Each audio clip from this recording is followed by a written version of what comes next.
प्यारे बच्चों, गुरु मंत्र सीरीज का ये जो एनालिसिस चल रही है उसका ये आखिरी टॉपिक हम लोग डिस्कस कर रहे हैं, एनवायरमेंटल एंड इकोलॉजी। तो इसमें हम 2022 से लेकर के 2025 के सेशन के सारे जो पेपर्स आए हैं हर सेमेस्टर के उनको डिस्कस करेंगे, क्योंकि उसी समय से ये थोड़ा रिलेवेंट हुआ है ये टॉपिक आपके सिलेबस में।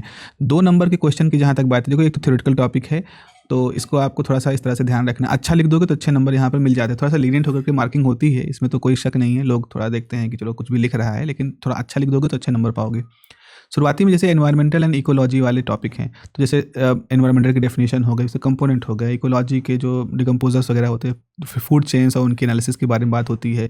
एनवायरमेंटल सस्टेनेबल डेवलपमेंट डेफिनेशन वगैरह पूछी जाती है। तो यहाँ पर आपको एनवायरमेंट और उसके जो कंपोनेंट है इससे मैंडेटरी डेफिनेशन मिलती है, मतलब मिलती ही मिलती है। मैंडेटरी मतलब कहीं जाती नहीं है, मिलना ही मिलना है।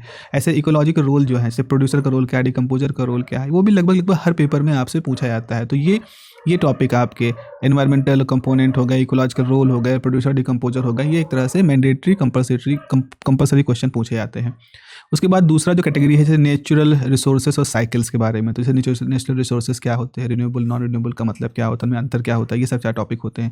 नाइट्रोजन साइकिल भी आपसे पूछी जाती है, यूज़ ऑफ वाटर रिसोर्सेज के बारे में बात होती है। तो यहाँ पर भी डेफिनेशन पर ही फोकस होता है। बेसिक कंपेरिजन जो रिसोर्स टाइप है, रिन्यूएबल नॉन रिन्यूएबल, उनकी बात होती है, और नाइट्रोजन साइकिल के जो इंपॉर्टेंट फीचर्स है उनके बारे में बात होती है। फिर आपके पास जैसे पोल्यूशन और क्लाइमेट चेंज हो गया, तो जैसे ग्लोबल वार्मिंग डेफिनेशन हो गई, रिस्पॉन्सिबल गैसेस कौन कौन सी होती हैं, ओजोन की डिप्लीशन हो रहा है ये क्या है, नॉइस पोल्यूशन डेफिनेशन क्या होती है, क्यों डेंजरस होते हैं, पीपीपीएम क्या होता है, इफेक्ट ऑफ इंडस्ट्रियलाइजेशन क्या है। तो इसमें थोड़ा सा ग्लोबल की तरफ ज़्यादा रुझान होता है कि ग्लोबल वार्मिंग की डेफिनेशन क्या है, एविडेंसेस क्या है, कोई रिपोर्ट है कि नहीं। आपको जो कॉमन पोल्यूशन फिनोमिना है उनकी कुछ रिपोर्ट आपको डिस्कशन करना होता है। यहाँ पर क्या होता है, अगर आप कुछ रिसेंट डेवलपमेंट जो हुआ है ग्लोबली, कोई रिपोर्ट आई है 2024 में आई, 23 में आई, उसका अगर रेफरेंस दे दोगे, उसके बारे में लिख दोगे, तो आपका आंसर और लोगों के आंसर से थोड़ा डिफरेंट हो जाएगा। आखिरी में जो सोशल इश्यूज़ होते हैं, लेजिस्लेशन, उस पर भी बहुत अच्छे, अब नया चूँकि ये है तो उस पर अच्छे क्वेश्चन आते हैं। जैसे एनजीओ का एनवायरमेंटल प्रोटेक्शन में क्या रोल है, ईआईए क्या होता है, जो एनवायरमेंटल एजुकेशन का क्या प्रोविज़न है, कैसे पोल्यूशन कंट्रोल के लिए कैसे कैसे हमारे देश में और ग्लोबली कैसे एफर्ट हुए हैं, ये सारी बातें हो गई हैं। तो जो की स्टॉक होल्डर हैं, जैसे एनजीओ हैं, गवर्नमेंट हैं, और बेसिक एनवायरमेंटल लेजिस्लेशन जो है उनको बार बार पूछा जाता रहा है। 7 नंबर की मैं बात करूं तो 7 नंबर में जैसे आपके पास एनवायरमेंटल इम्पैक्ट असेसमेंट का ये टॉपिक जो है, ईआईए का जो है, ये बहुत बार रिपीट होता है, 4 से ज़्यादा रिपीट हो चुका है।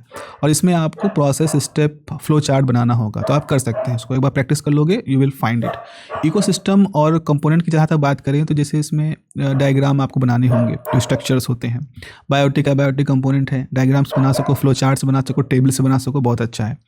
इकोलॉजिकल जो पिरामिड फूड वेब होता है, ये बहुत रिपीट होता है। मतलब इसमें इन्वर्टेड अपराइट, मतलब normal pyramid, inverted pyramid structure होते हैं, वो आपको समझने होते हैं। फूड चेन, फूड वेब का कंसेप्ट क्या है, उसके अंतर क्या है, ये पूछना होता है। सस्टेनेबल डेवलपमेंट की जहाँ तक बात करी है तो यहाँ पर जो सस्टेनेबल डेवलपमेंट गोल है, ग्लोबल सस्टेनेबल डेवलपमेंट गोल है, उनकी बात होती है।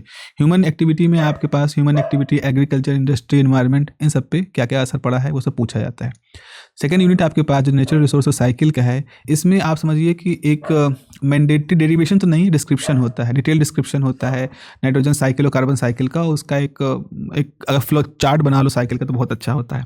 डिफॉरेस्टेशन पे आपसे पूछा जाता है, बहुत बार रिपीट होता है कि जो मेजर कॉज क्या है डिफॉरेस्टेशन के, जंगलों काट दिया, क्यों काटा, और फिर उसका हम क्या उसका दुरुपयोग, उसका मतलब क्या इफेक्ट झेल रहे हैं, और हम कैसे अब उसको ठीक करने की कोशिश कर रहे हैं।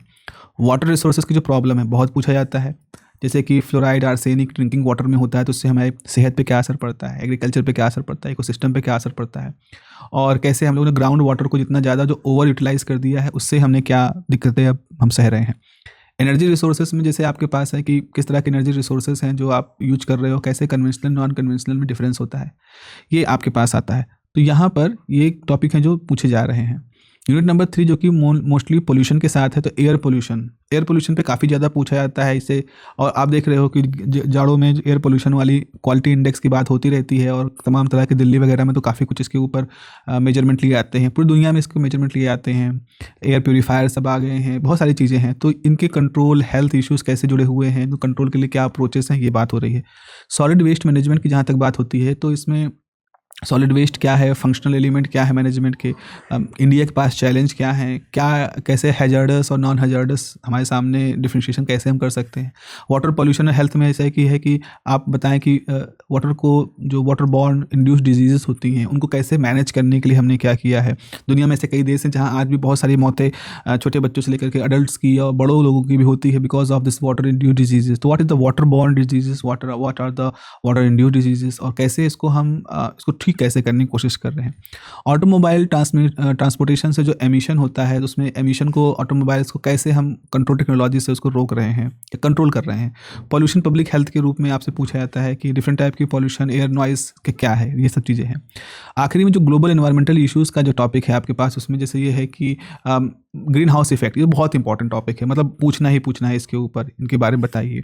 एसिड रेन क्या होता है, एक्सप्लेन करिए एसिड रेन का मतलब क्या होता है। ओजोन लेयर डिप्लीशन कैसे होती है, इसके बारे में CFC का क्या रोल है, क्लोरोफ्लोरोकार्बन का क्या रोल है, इसके बारे में बताइए। पैडी स्ट्रॉ बर्निंग, जो पराली जलाते हैं बट लोग, उनका क्या रोल है और कैसे ये पैडी स्ट्रॉ बर्निंग जो है एनवायरनमेंट को इम्पैक्ट करती है। इसमें आप कुछ अभी जो रिसेंट जो आपने न्यूज़ सुनी है उनको भी आप कोट कर सकते हैं। आखिर में जो environmental legislation and social justice की बात होती है, उसमें जैसे ये है कि इम्पॉर्टेंट फीचर क्या है हमारे जो एनवायरमेंटल प्रोटेक्शन एक्ट बनाया है और जो वाटर एक्ट बना है, जो एयर एक्ट बने हैं, एटलीस्ट आपको इन एक्ट के ईयर मालूम होना चाहिए, उनका बेसिक मालूम होना चाहिए। बाकी तो आप आंसर बना के लिख सकते हैं।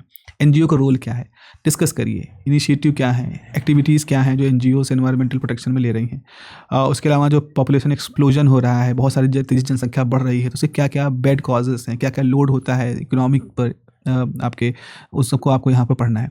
आखिरी में एनवायरमेंटल एजुकेशन में ये है कि आज आप इस इंजीनियरिंग के कोर्स में ये जो आप पढ़ रहे हो एनवायरमेंटल एजुकेशन का हिस्सा है, क्या फ़ायदा हुआ।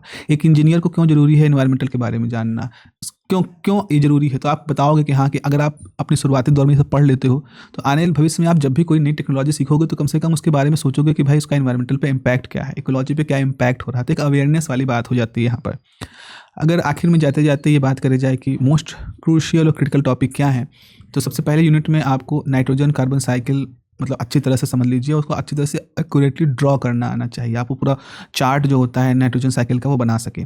फिर जो क्लाइमेट चेंज फिनोमेना की बात है, तो आपको ये मालूम होना चाहिए क्या कॉज है, उसका इफेक्ट क्या हुआ, उसके रेमेडीज़ क्या है, एसिड रेन और ग्लोबल वार्मिंग पे खास तौर पर। एनवायरमेंटल असेसमेंट की बात करें तो स्टेप आप बताइए कि फ्लो चार्ट के फॉर्म में कि कैसे कैसे एनवायरमेंटल इम्पैक्ट असेसमेंट हम लोग करते हैं। पॉल्यूशन कंट्रोल की बात करें तो डीप अंडरस्टैंडिंग जरूरी होनी चाहिए कि पॉल्यूशन पब्लिक हेल्थ में कैसे रिलेटेड है, कैसे उसके मैनेजमेंट की स्टडीज़ चल रही हैं, इंक्लूडिंग द सॉलिड वेस्ट। और आखिर में आपका जो एनवायरमेंटल प्रोटेक्शन एक्ट है 1986 का, इसके बारे में थोड़ा सा जरूरी गहरी जानकारी ले लो, ताकि आप उसको अगर मॉडर्न लाइफ में भी कुछ हुआ है, कुछ सर्च कर लो अपने नेट पर कि 1986 का ये जो इम्प्लीमेंट हुआ है वो आज की डेट में कहाँ कहाँ इम्प्लीमेंट, मतलब उसका क्या यूज हो रहा है।